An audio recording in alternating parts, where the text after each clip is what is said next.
الشيطان الرجيم.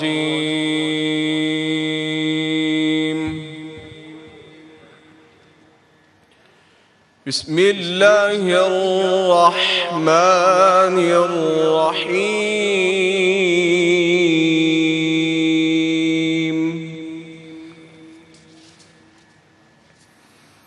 وإذ أخذنا ميثاق بني إسرائيل لا تعبدون إلا الله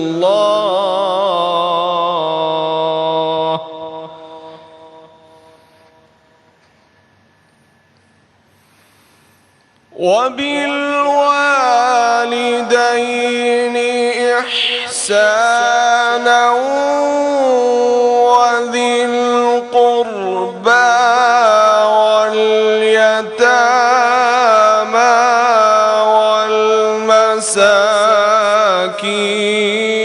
والمساكين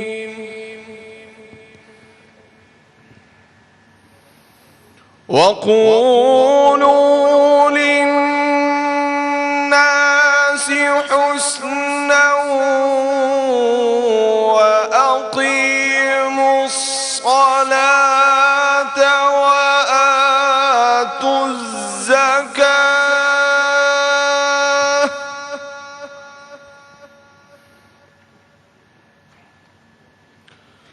ثم توليتم إلا قليلا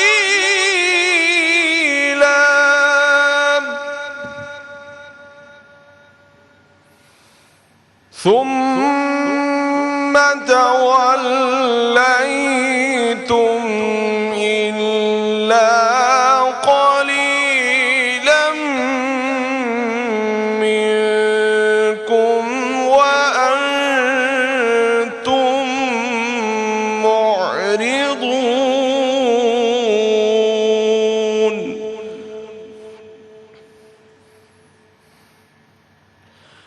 بسم الله الرحمن الرحيم. يسألونك ماذا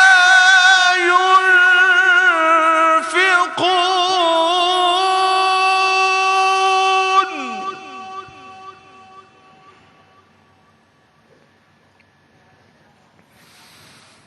قل ما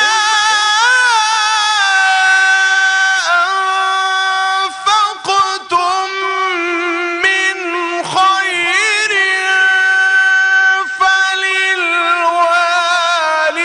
فللوالدين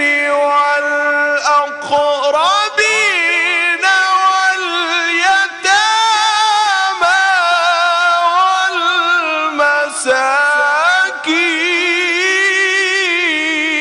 والمساكين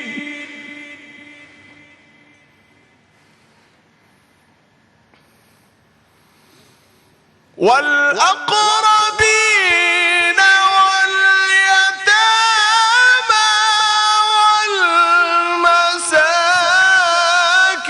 والمساكين وابن السبيل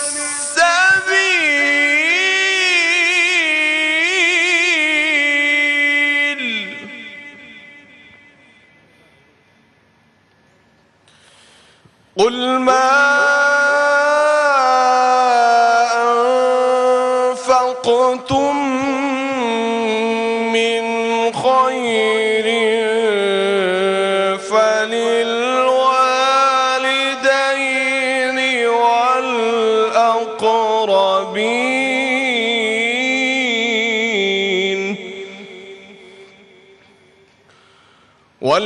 والأقربين واليتامى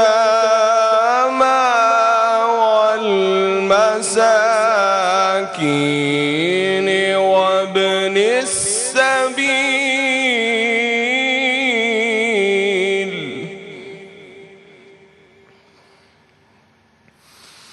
والأقربين واليتامى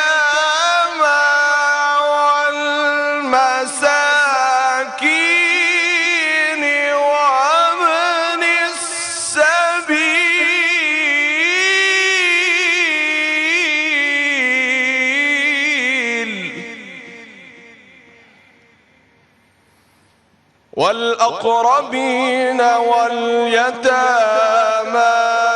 والمساكين وابن السبيل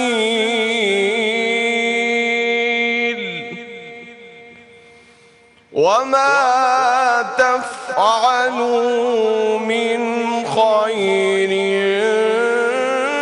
فإن الله به عليم.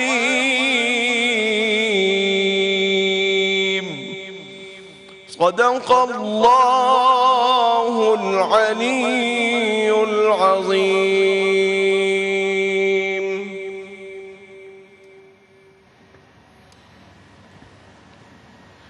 ہمارے سامنے سورہ مبارک سورہ بقرہ کی آیت نمبر 83 اور آیت نمبر 215 تلاوت کی گئی. ان دو آیات میں ہمیں اللہ جل مجدہ کے قرب کا ذریعہ سکھایا گیا ہے کہ اگر کوئی اللہ کا قرب حاصل کرنا چاہتا ہے، اس کے قریب ہونا چاہتا ہے اور اس کی قربتوں میں آنا چاہتا ہے تو اس کا ذریعہ کیا ہے؟ اس کا ذریعہ ہے اس کی مخلوق کی خدمت خلق. سامعین کرام، کتاب التوابین میں محمد عبداللہ بن احمد المقدسی ابو عبداللہ قاضی سے روایت کرتے ہیں اور انہوں نے اپنے باپ سے روایت کیا. وہ کہتے ہیں کہ میرا ایک دوست تھا جو صوفیاء کے بہت سخت خلاف تھا، اہل تصوف کے، اہل اللہ کے خلاف تھا، ان کے خلاف ہرزہ سرائی بھی کرتا تھا.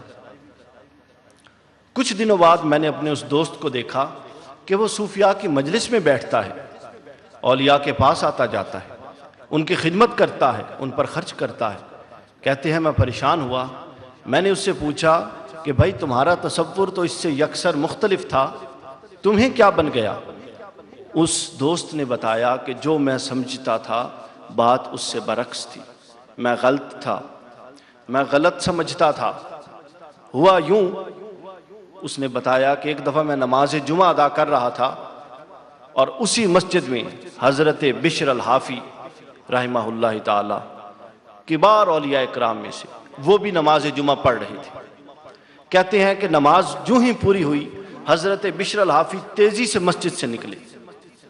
کہتے ہیں کہ جب میں نے اس کو مسجد سے ان کو نکلتے دیکھا تو مجھے بڑا سخت غصہ آیا کہ یہ خود کو زاہد اور اللہ کا ولی کہتا ہے، تھوڑی دیر مسجد میں رک بھی نہیں سکتا. کہتے ہیں کہ یہ سوچ کر میں بھی ان کے پیچھے چل پڑا کہ دیکھوں تو صحیح یہ کہاں جاتے ہیں اور کون سا ضروری کام ہے جو یہ نماز کو درمیان میں چھوڑ کے اور میں فرض ادا کر کے جا رہے ہیں. آگے گئے تو دیکھتے ہیں کہ وہ ایک نان بائی کے پاس جاتے ہیں اور اس سے 1 درہم کی روٹی لیتے ہیں. کہتے ہیں کہ میرا غصہ اور بڑھ گیا. پھر اس کے بعد وہ گوشت کی دکان پہ جاتے ہیں اور 1 درہم کا گوشت کا ٹکڑا لیتے ہیں. اس کے بعد اس کو بھونتے ہیں. اس کے بعد حلوائی کی دکان پہ جاتے ہیں اور 1 درہم کا وہاں سے سودا لیتے ہیں. وہ کہتا ہے کہ جوں میں یہ دیکھتا گیا تو میرا غصہ بڑھتا گیا اور یہ سب کچھ لے کے حضرت بشر الحافی ایک بستی کی طرف چل پڑے. چلتے رہے. وہ کہتا کہ میں بھی آپ کے پیچھے تھا اور اس غصے میں اور اس حالت میں تھا اور یہ سوچ رہا تھا کہ یہاں بیٹھ کر یہ شخص کھانا کھائے گا، میں اس کا مزہ خراب کروں گا، اس کا کھانا خراب کروں گا. تو چلتے وہ کہتے ہیں کہ عصر سے کچھ وقت پہلے تک حضرت بشرافی چلتے رہے. چلنے کے بعد ایک بستی میں جب آگے گئے تو ایک مسجد آئی. اس مسجد میں داخل ہو گئے. میں بھی مسجد میں داخل ہو گیا. آگے گئے تو اس مسجد کے کونے میں ایک شخص تھا جو مریض تھا، بیمار تھا، جس کے اندر نہ اٹھنے کی سکت تھی، نہ بیٹھنے کی سکت تھی، نہ پہلو بدلنے کی سکت تھی. اس کی حالت زار قابل رحم تھی. اس کے منہ سے رالیں ٹپک رہی تھی. حضرت بشر الحافی اس کے سرانے آ کر بیٹھ گئے. اپنے جیب سے کپڑا نکالا، اس کا چہرہ صاف کیا، اس کے منہ کی رالیں صاف کی. اس کے بعد وہ کھانا نکالا جو لائے تھے اور ایک ایک لقمہ توڑ کے چھوٹے لقمے اس کے منہ میں ڈالتے رہے. حتیٰ کہ وہ سیراب ہو گیا، اس نے پیٹ بھر کے کھا لیا۔ اس کے بعد وہ اٹھ کے واپس تشریف لے گئی۔ وہ شخص کہتا ہے کہ جب میں نے یہ حال دیکھا اس وقت سے میں نے توبہ کر لی اور میں سمجھ گیا کہ یہ لوگ واقعی اللہ کے قریب ہیں، جو اللہ کی مخلوق کے لیے اپنی نمازوں تک کو چھوٹا کر دیتے ہیں اور مخلوق کا حق قضا نہیں ہونے دیتے۔ اسی طرح کا سامعین گرامی ایک واقعہ میں حضرت علی کی رضی اللہ تعالیٰ عنہ کی حیات مبارکہ میں ملتا ہے کہ آپ کا وصال ہوا، آپ کی شہادت ہوئی۔ شہادت کے 3 دن بعد حضرت امام حسن علیہ السلام مسجد کوفہ سے اپنے گھر کی طرف آ رہے تھے کہ ایک شخص کی کراہنے کی آواز آئی۔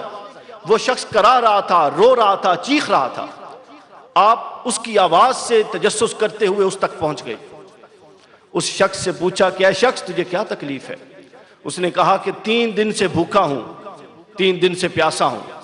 انہوں نے کہا کہ تیری یہ حالت کیسے ہوئی؟ امام حسن نے کہا کہ پہلے میں آپ کے لیے کھانا لاتا ہوں، پھر بیٹھ کے بات کرتے ہیں۔ کھانا لائے، چھوٹے چھوٹے لقمے توڑ کے امام حسن اس کے منہ میں ڈالتے اور ساتھ اس سے حالت زار پوچھتے رہتے کہ بتا یہ ہوا کیسے؟ کون پہلے تجھے کھلاتا تھا؟ تیرے اولاد کدھر ہے؟ بہن بھائی کدھر ہیں؟ بیوی بچے کدھر ہیں؟ اس نے کہا کہ میرا کوئی نہیں، ہاں البتہ ایک شخص آتا تھا، وہ صبح اور شام 2 وقت مجھے آ کے کھانا کھلاتا تھا۔ 3 دن ہو گئے ہیں بندہ خدا نہیں آیا۔ اور پھر جب تھوڑی دیر بات آگے گئی تو وہ شخص رو پڑا اور کہتا ہے کہ ایک بات بتاؤں، اس شخص کا لہجہ بھی تجھ سے ملتا تھا اے بات کرنے والے، اور اس شخص کا کھلانے کا انداز بھی تجھ سے ملتا تھا۔ امام حسن علیہ السلام رو پڑے اور آپ نے فرمایا کہ بندے خدا یقیناً وہ میرے والد گرامی علی المرتضیٰ کرم اللہ وجہ الکریم تھے، اب وہ اللہ کی بارگاہ میں چلے گئے ہیں۔ اس کے بعد یہ ذمہ داری آپ نے سنبھال لی۔ تو سامعین کرام، جس نے بھی مرتبہ پایا اس نے اللہ کے ساتھ ساتھ اللہ کی مخلوق کو بھی راضی کیا، چونکہ اللہ کے ہاں مقام و مرتبہ اللہ کی مخلوق کی خدمت سے عبارت ہے۔ کچھ نہیں دینے والی یہ دنیا تجھے، کچھ نہیں دینے والی یہ دنیا تجھے، کچھ نہیں دینے والی۔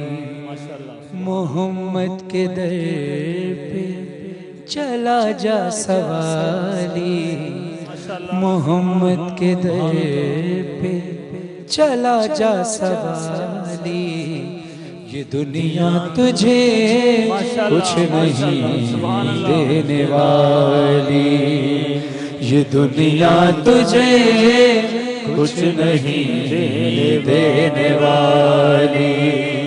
محمد کے در پہ چلا جا سوالی، یہ دنیا تجھے کچھ نہیں دینے والی، یہ دنیا تجھے کچھ نہیں دینے والی۔ ہے اس در کا محتاج سارا زمانہ، ہے اس در پہ دونوں جہاں کا گزارا، وہاں دین و دنیا کی دولت ملے گی، رسول خدا کی بدولت ملے گی۔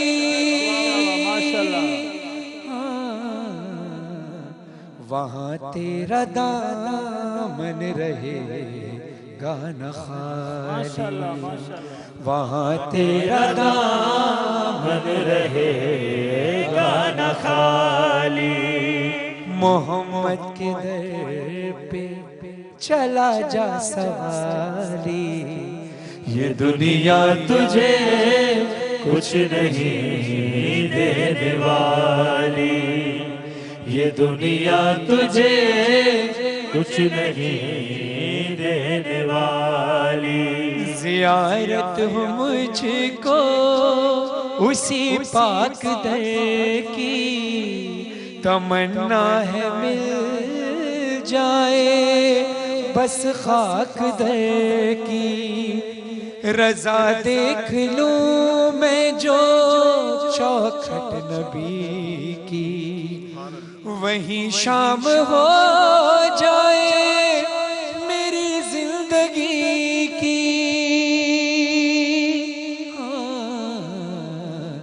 نظر آئے وہ سبز گنبد وہ جالی، نظر آئے وہ سبز گنبد وہ جالی، محمد کے در پہ چلا جا سوالی، یہ دنیا تجھے کچھ نہیں دینے والی، یہ دنیا تجھے کچھ نہیں دینے والی، کچھ نہیں